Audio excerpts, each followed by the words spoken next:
2. My parents abandoned my 6-year-old son in front of a church because I refused to lend their golden child $50,000. They said it was a lesson for me for daring to abandon the family. 3 months later, the judge's decision left them horrified. With a worried voice, Derek said, "Things aren't going the way I expected. I'm facing some financial trouble." Hearing that, I felt genuinely sad for him.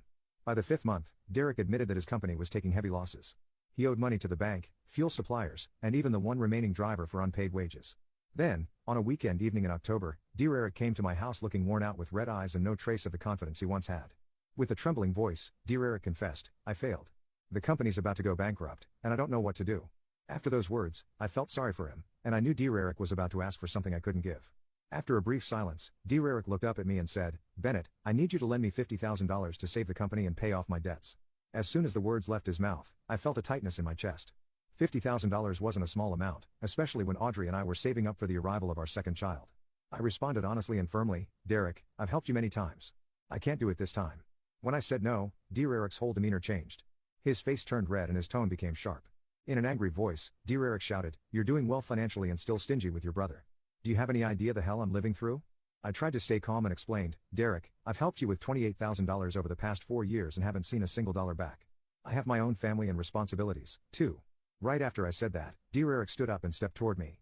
His eyes filled with resentment. He growled, "You're bringing up old debts while I'm struggling. You're seriously counting pennies with your brother."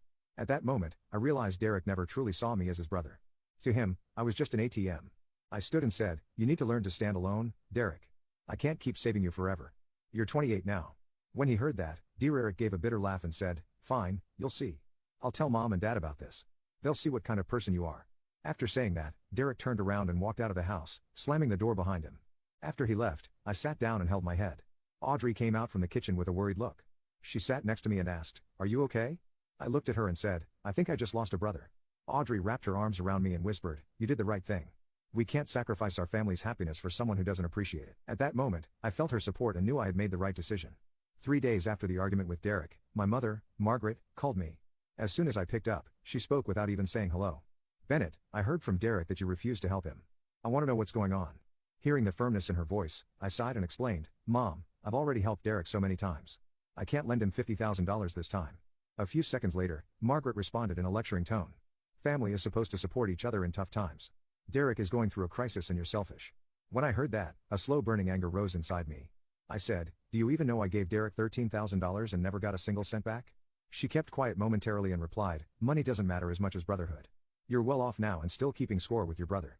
After hearing that, I realized I couldn't continue the conversation. I told her goodbye and hung up. About 2 hours later, my father, Robert, called with a cold tone.